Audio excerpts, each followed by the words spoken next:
అంబార్పేట కిరాణం వర్తక సంఘం మేము కొత్తగా ఏర్పాటు చేసుకున్నాము. కాకపోతే మా సర్పంచ్ గారు ఆయన ఏకపక్ష నిర్ణయం తీసుకొని మా షాపుల మీద నోటీసులు పంపించిండు. షాపులు బంద్ చేయాలని పంపించిండు. అది కూడా అన్ని ఊళ్ళల్లో లేని పద్ధతి ప్రకారంగా పంపించిండు. దానికి వ్యతిరేకంగా మేము షాపులన్నీ బంద్ చేసినాం. దాన్ని ఆయన గ్రామ సభ పెట్టి ఆ గ్రామ సభలో తీర్మానం చేస్తే ఆయన ఏ తీర్పు చేసినా దానికి మేము అందరం మొట్టమొదలు మేమే సంతకాలు చేసి దాని తీర్మానానికి మేము ఒప్పుకుంటాము. ఆయన ఏ తీర్మానం చేయని గ్రామ సభ పెట్టి గ్రామ సభలో తీర్మానం చేయాలి, ఊరు సాటింపు చేసి తీర్మానం చేయాలి. దానికి మేము అందరం ఏకీభవిస్తాం. ఆయన అన్న ప్రకారంగా మెదులుతాం.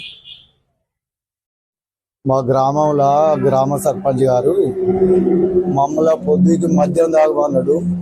పొద్దుకి మందు తాగి పొద్దుగాల మళ్ళీ మందు బంద్ అని మాకు లెటర్లు ఇచ్చిండు.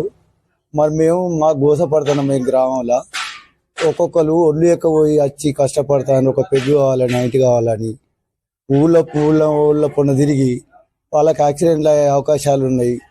వాళ్ళని ఎందుకు కైకిలు చేసుకుంటోళ్ళను, కూలి చేసుకుంటోళ్ళను ఎందుకు ఇబ్బంది పెడుతుండ్రు?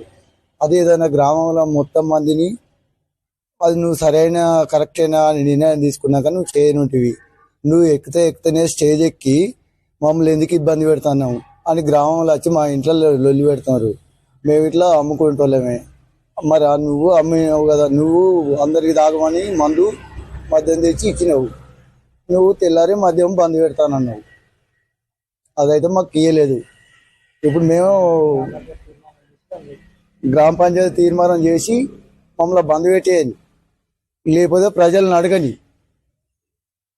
ప్రజలకు ఎంత ఇబ్బంది అవుతుంది అన్నది మీకు అర్థమవుతుంది.